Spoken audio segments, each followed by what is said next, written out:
রওশনের সাথে আসলে উনি কোনো রাজনীতিবিদ সে অর্থে ছিলেন না। উনি হাউস ওয়াইফ ছিলেন, রেজিস্ট্রার সাহেবের ওয়াইফ, মানুষের সম্মান করতেন। উনি কোনোদিনই রাজনীতি করতেন না, রাজনীতি বুঝতেন না। ওনার সঙ্গে আলাপ পরামর্শের কিছুই নেই। আওয়ামী লীগ আর বিএনপি আমি মনে করি মোটামুটি মিত্রা রেপিড এবং অপিড, এদের মধ্যে চরিত্রগত কাজকর্ম কর্মসূচি খুবই কাছাকাছি। আমার বড় ভাই আলহাজ হোসেন মোহাম্মদ এরশাদ, উনি ওনার জীবদ্দশায় ওনাকে স্বৈরাচার বলা হতো। এখন এসে আমার মনে হয় জনগণ আর কোনোদিন ওনাকে স্বৈরাচার বলবেন না। তো আমরা এটাই চাচ্ছি যে ওই ধরনের মানুষই আসুক, যারা দেশের জন্য কাজ করবেন, দেশপ্রেম যাদের মধ্যে আছে, তাদের মাধ্যমেই যেন দেশ পরিচালিত হয়। এই ধরনের একটি সমাজ গড়ে উঠুক যেখানে ভালো মানুষেরই, মানে যেটাকে বলা হয় দুষ্টের দমন এবং শিষ্টের পালন হয়, যেটা কিন্তু আমরা বিভিন্ন বিভিন্ন সময় থেকে আমরা লক্ষ্য করছি বেশ কিছুদিন থেকে, যে এটা কিন্তু এখন দুষ্টের দমনের জায়গায় দুষ্টের পালন ও শিষ্টের দমনে দাঁড়িয়ে গেছিল। কিন্তু আইন সবার জন্য সমানভাবে প্রয়োগ হতো না। তো এগুলো করার জন্য যে নেতৃত্ব দরকার, সেই সৎ নেতৃত্ব সামনে আসবে এবং নির্বাচনগুলি অর্থ এবং পেশি শক্তির প্রভাব মুক্ত হবে। নির্বাচনের রোডম্যাপের ব্যাপারে আমাদের কথা হলো যে জিনিসটা, বেশ কিছু কাজ মানুষের চাচ্ছে এবং আমরাও চাচ্ছি। রাজনীতিবিদ, যেটা আমি বললাম যে এরা আমরা গুড নির্বাচন আমরা দেখেছি, আন্দোলন করেছি, পরে কিন্তু ডেমোক্রেটিক চলে না। আবার গুড নির্বাচন আবার যা আসেনি। আবার সবসময় দেখা যাচ্ছে নির্বাচন ব্যবস্থাটাকেও পরবর্তীকালে চেঞ্জ করে ফেলা হচ্ছে। ওই কালচার থেকে বেরিয়ে আসার জন্য ওনাদের উপরে আমাদের ট্রাস্ট আছে, ওনাদের উপরে আমাদের আস্থা বিশ্বাস আছে এবং ওনার উপযুক্ততা সম্পর্কে আমরা নিশ্চিত যে ওনারা পারবেন। আমরা চাই যে ওনারা নিজেরাই একটা রোড ম্যাপ তৈরি করুক যে কবের মধ্যে উনি এইসব কাজ করতে পারবেন, তাহলে আমরা ওটাকে সমর্থন দেব। এটা ওনাদের হাতে আমি ছেড়ে দিতে চাই এবং আমরা আশা করবো যে ওনারা এটা যতটুকু সম্ভব করবে ততটুকু ভালো হবে।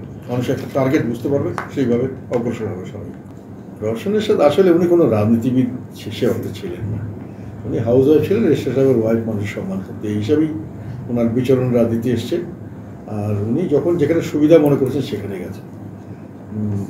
আর্মির পরিবার হিসেবে ওনার বেগম খালেদা জিয়ার সঙ্গে ভালো পরিচয় ছিল, কাজে উনি সেই হিসাবে প্রাথমিকভাবে উনি খুব বেশি মানে বিএনপিপন্থী ছিলেন বলা যায়।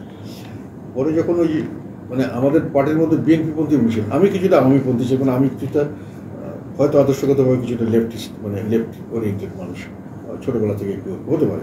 সেই কারণে উনি সবসময় থাকতেন ওখানে, আমি আওয়ামী লীগের সঙ্গে থাকতাম। প্রস্তুতি আসেন এক কথা হলো উনি অসুস্থ, নাম্বার টু হলো উনি কোনো, আমার ধারণার মধ্যে অ্যাসেসমেন্টে উনি কোনোদিনই রাজনীতি করতেন না, রাজনীতি বুঝতেন না। ওনার সঙ্গে আলাপ পরামর্শের কিছুই নেই। আওয়ামী লীগ আর বিএনপি আমি মনে করি মোটামুটি মিত্রা রেপিড এবং অপিড, এদের মধ্যে চরিত্রগত কাজকর্ম কর্মসূচি খুবই কাছাকাছি।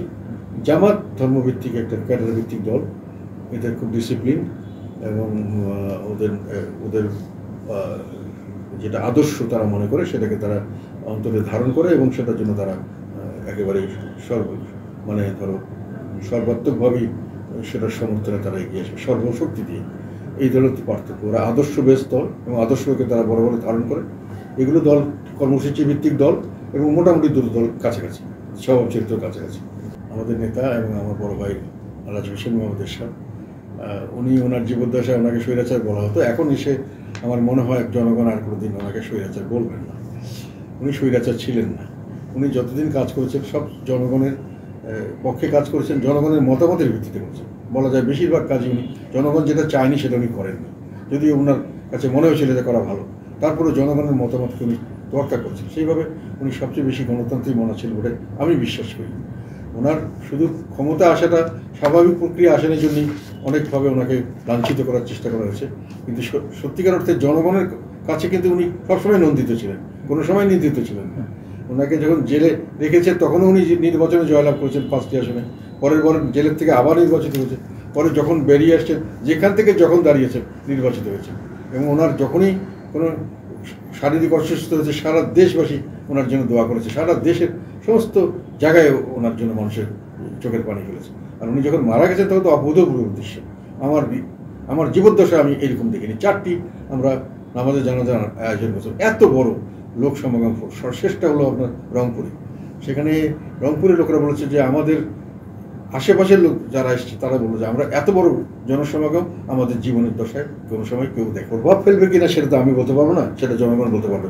তবে সামনের দিকে নির্বাচন হওয়ার মধ্যে অনেক ঘটনা ঘটবে, কাজে ওই ধরনের পুরোনো জিনিস এখন মানুষের কাছে আসবে না। তখনও যেটা করেছি আমরা লজিক্যালি করেছি, প্রত্যেকটা দেশের কারণ ছিল। আমি তো বললাম আমরা সবসময় বলে যাচ্ছি যে বিএনপি আওয়ামী লীগ করেছে, বিএনপি তার আগে কী করেছে এটা অনেকের মধ্যে নাই, কিন্তু কাছাকাছি বিএনপিতে সময় কম করেছে, কিন্তু জিনিস কিন্তু ওখানেও কিছুটা সেই সময়ও মানুষ বিরক্ত ছিল, এবং তার পরবর্তী নির্বাচনে মানুষ কিন্তু বিএনপিকে ঢালাওভাবে রিজেক্ট করেছিল। কাজে এই প্রশ্নটা, আর সামনের দিকে নির্বাচন পর্যন্ত কি হবে এটা আমি একটু আগেই বললাম, এটা এখন যে মানে ঠিক মতো বলা খুবই কঠিন। এখন সমস্ত জিনিসই সম্পূর্ণভাবে বলি ফ্লুইড, এটাকে বলা আর কি, কোনোখানে কোনো ফরমেশনে নেই। কাজে ফরমেশন হতে সময় লাগবে, পরপর দুইবার হলে তো বটেই, জীবনে দুইবার। পৃথিবীর বিভিন্ন জায়গায় তাই আছে, আমেরিকা তাই, হ্যাঁ, ক্যানাডাতে তাই আছে, আরও কয়েকটা দেশ আছে যেটা। কাজে ওটা একটা, উনি পার্টির চিফ থেকে ছেড়ে দিতে হবে যখন উনি সরকার ডিফারেন্ট এন্টিটি, তো সেই কাজেই সেইটা মেনটেন করা প্রাইম মিনিস্টারের ব্যাপারে। প্রেসিডেন্টকে আরও ইন্ডিপেন্ডেন্স দিতে হবে, সব ব্যাপারে ওনার যেটা বলা আছে ওনার করার দরকার ওইটা ওনাকে করতে দিতে হবে। তবে ওনাকে একটা চেকটা হবে যে উনি নিজের থেকে করতে পারবেন না, তাকে একটা কোনো সিলেক্ট কমিটি বা কোনো কমিটির থেকে পাশ করিয়ে নিতে হবে, অথবা তাদের রিকমেন্ডেশন অনুযায়ী করতে হবে। মানে একটা কোনো সিস্টেম রাখতে হবে যেগুলো উনি করেন এখন, যেমন বিভিন্ন জায়গায়, যেমন ইলেকশন কমিশনের নিয়োগ, যেমন সুপ্রিম কোর্টের জাজ নিয়োগ, অথবা যে দুর্নীতি দমন কমিশন নিয়োগ, তোমার হ্যাঁ, যেগুলো আর কি প্রতিষ্ঠান, ওইসব ধরনের প্রতিষ্ঠান যেটা সাংবিধানিক প্রতিষ্ঠান, হিউম্যান রাইটস কমিশন, এগুলোতে প্রেসিডেন্ট যদি করেও থাকেন, কিন্তু ওনাকে একটা কোনো সিলেক্ট কমিটি বানাতে হবে, সেটা ঠিক করতে হবে, এবং কিছু আইন চেঞ্জ করতে হবে যে ইলেকশন কমিশনার কারা কারা হতে পারবেন, যে কোনো লোকে হওয়া যাবে না, এবং তাদের কী কী যোগ্যতা থাকা দরকার, এবং সেই বিষয়ে কিছু আইন কারণ যা আছে বর্তমানে আমি মনে করি সেগুলো সংস্কার করা দরকার।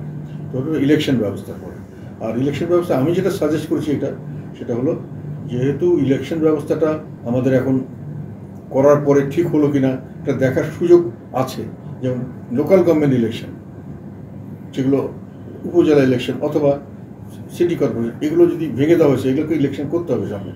এগুলো আগে দিলে জাতীয় নির্বাচনের আগে দেখে নিতে পারে যে ইলেকশন কমিশন ফাংশন ঠিকমতো করছে কিনা। যদি কোনোখানে ডিফেক্ট থাকে কোনো মানুষের মধ্যে, কোনো কাজে, কোনো সিস্টেমে, তাহলে ওটা আবার চেঞ্জ করে নিতে পারে। জাতীয় নির্বাচনটা তাহলে পারফেক্টলি হওয়ার সুযোগ থাকে আর কি, ট্রায়াল করার সুযোগ থাকে। আর সংবিধানে আমি যেটা বলেছি সেটা হলো চিফ এক্সিকিউটিভ হাতে যেন পার্লামেন্ট না থাকে, সেই জন্য ৭০ ধারার একটা সংস্কার দরকার। ৭০ ধারাতে উনি যে কোনো একবার পাওয়ার পেয়ে গেলে ম্যাক্সিমাম মেজরিটি ভোটে, আর তো ওরা ভোট চেঞ্জ করতে পারবে না, কাজে কনস্ট্যান্টলি তাদের সমর্থন থাকবে, গ্যারান্টিড সমর্থন থাকবে না। ওখানে একটা ক্লোজ করা উচিত যে কোনো পার্টি তাদের একটা 1/3 অথবা যদি মনে করে যে তারা একসঙ্গে থাকবে না, তাহলে তার মানে ওর মিনিমাম একটা সংখ্যা, ধরো 1/3, ইন্ডিয়াতে এরকম আছে।